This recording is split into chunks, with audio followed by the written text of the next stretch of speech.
Hello students, I again welcome you all on your learning platform KT Academy पर। और आज की video में I'll try my best कि 5 मिनट्स के अंदर मैं आपको एक राइटिंग सेक्शन का कॉन्सेप्ट समझा दूँ। राइटिंग सेक्शन का जो क्वेश्चन आएगा वो आप पूरा करके आओ क्लास 12th इंग्लिश के एग्जामिनेशन में।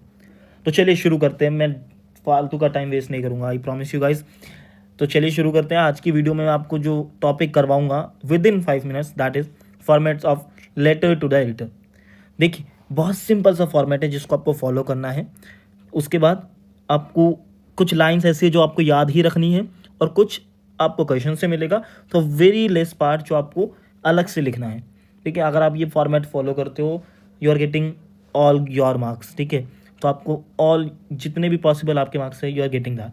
ठीक है, तो चलिए शुरू करते हैं। देखिए आपका फॉर्मेट जो होता है, पहले आप क्या करते हो, शुरू में आप सेंडर्स एड्रेस लिखते हो।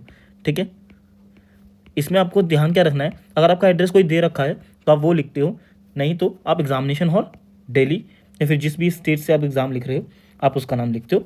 देन योर डेट, डेट का फॉर्मेट ये हो सकता है, या फिर आप फॉर्म शॉर्ट में भी लिख सकते हो 4 Feb 2025। ठीक है, उसके बाद आपको एक लाइन छोड़नी है, जो क्रॉस है वो लाइन छोड़नी है आपको। उसका डेट के बाद आप लाइन छोड़ोगे, फिर आप लिखोगे दी एडिटर।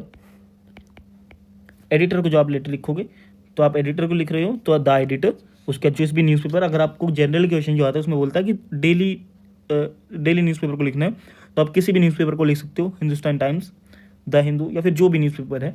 ठीक है, आपको एड्रेस नहीं पता तो आप यही लिख सकते हो, बहादुर शाह जफर मार्ग, because most of the newspaper offices have their address this address पे। उसके बाद आप डेली लिख देना, और या फिर आप लिख सकते हो न्यू डेली प्रेफरेबली। ठीक है, देन आपको एक लाइन छोड़नी है। देन आप सब्जेक्ट लिखोगे, सब्जेक्ट में आपका स्टार्ट ही ऐसे होना है, इशू ऑफ इंक्रीजिंग या फिर रिगार्डिंग।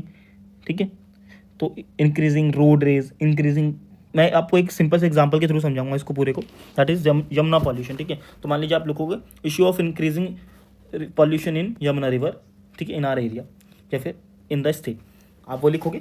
उसके बाद आप उनको एड्रेस करोगे, सर, मैम, या फिर आप ये भी लिख सकते हो रिस्पेक्टेड सर एंड मैम, या फिर simple this would also work. आपको कुछ लाइनें जो याद रखनी है वो ये है, ये आपको लाइन याद ही रखनी है as it is. Through the columns of your steamed and widely read newspaper, I would like to draw the attention of the concerned authorities and the general public to an important issue। ये आपको as it is याद रखनी है।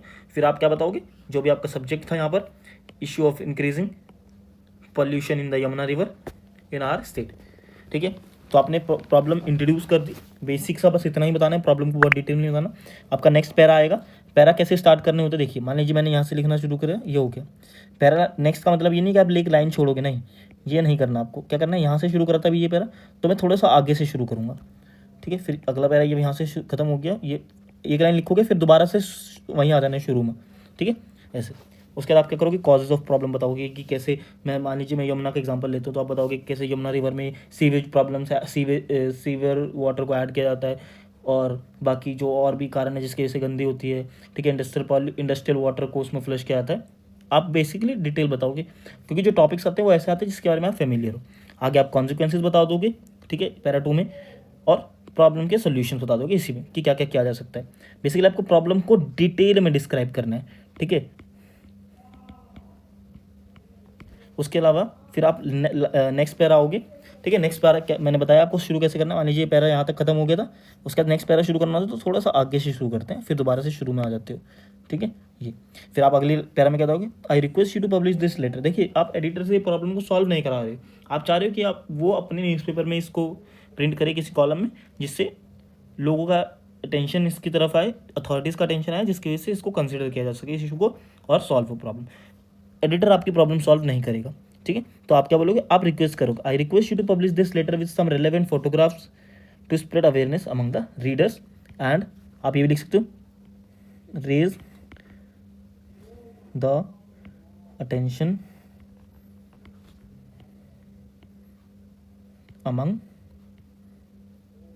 Concern authorities. ठीक है, ये line आपको as it is लिखनी है। Then thanking you, yours truly या सिंसियरली।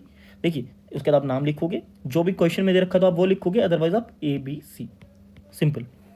तो यहाँ से आपका ये जो लेटर है वो कंप्लीट हो जाएगा। आई होप ये आपको समझ में आया होगा। बाकी अगर आपको चाहिए कि मैं आपको कोई एग्जांपल के साथ भी बताऊं तो आप मुझे कमेंट कर सकते हो। आप डिस्क्रिप्शन में टेलीग्राम की भी लिंक है और इंस्टाग्राम की भी लिंक है एंड फेसबुक चैनल की भी। तो आई रिक्वेस्ट यू ऑल कि आप टेलीग्राम को जरूर फॉलो करें, जहाँ पर आपको ये PDF मिल जाएगा, आपको सॉल्व एग्जाम्पल्स मिल जाएंगे और बाकी असाइनमेंट्स और नोट्स मिलेंगे। बाकी इंस्टाग्राम पर आप हमें फॉलो कर सकते हो डेली अपडेट्स के लिए, और आप हमें मैसेज कर सकते हो कभी भी आपको अगर कोई भी डाउट है या फिर आपको कोई भी असिस्टेंस चाहिए। That's all for today guys. I hope मैं आपको कॉन्सेप्ट समझा पाया हूँ कम से कम समय में। तो ये था आपका concept, format of letter to the editor.